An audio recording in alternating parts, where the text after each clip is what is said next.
अगर मैं कहूं कि लाखों लोग हर साल जिस पत्थर को छूते हैं वो सिर्फ पत्थर नहीं बल्कि एक ऐसी ताकत है जिसे सदियों पहले जानबूझकर छुपा दिया गया।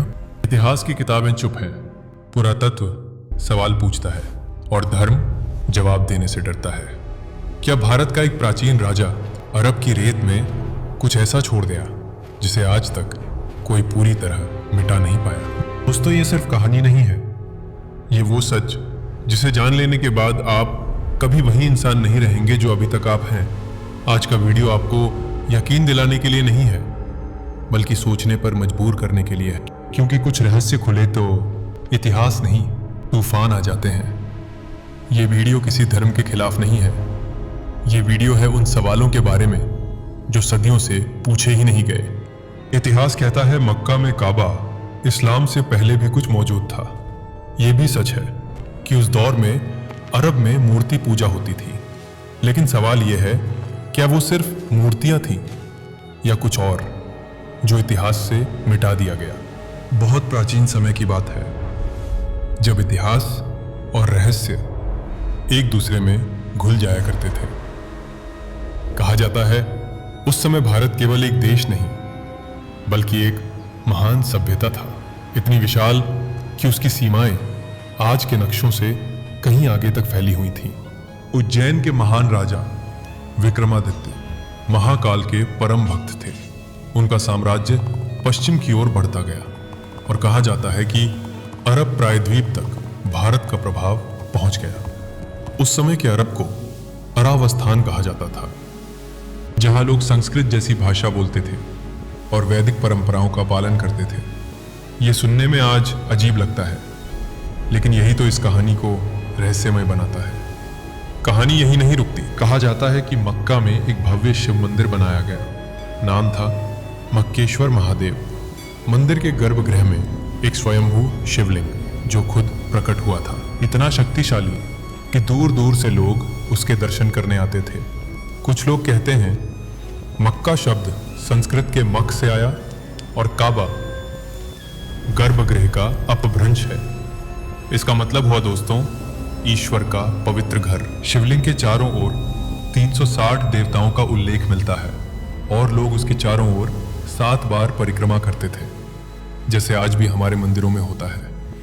लेकिन समय हमेशा एक सा नहीं रहता। इस्लाम के उदय से पहले अरब में मूर्ति पूजा प्रचलित थी, फिर इतिहास ने एक करवट ली। पैगंबर मोहम्मद के आने के बाद मूर्तियां तोड़ी गईं, पर कथाओं में कहा जाता है कि वो शिवलिंग इतना मजबूत था कि उसे नष्ट नहीं किया जा सका। हमारे धार्मिक ग्रंथों कहती हैं गुरु शुक्राचार्य, जो असुरों के गुरु थे, उन्होंने शिवलिंग को वहां स्थापित किया था और इसे नाग देवताओं की रक्षा मिली हुई है। मुसलमानों ने इसे काले कपड़े से ढक दिया और नाम बदलकर रख दिया गया हजरे अस्वद, लेकिन भीतर वह शक्ति अब भी वही है, कैद। और आज भी लाखों लोग अनजाने में उसकी परिक्रमा करते हैं।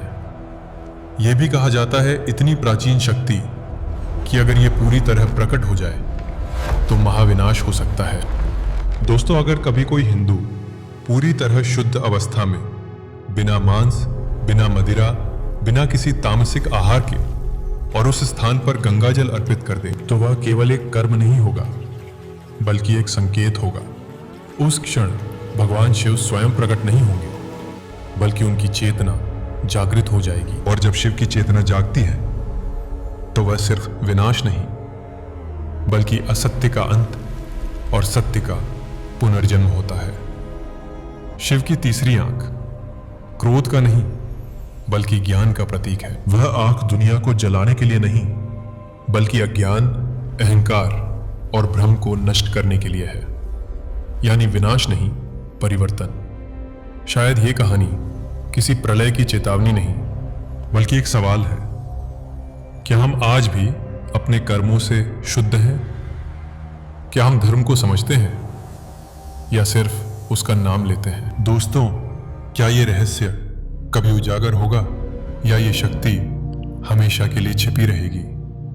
क्या इतिहास अब भी हमसे कुछ छुपा रहा है या ये सिर्फ एक कहानी है जो हमें सोचने पर मजबूर करती है।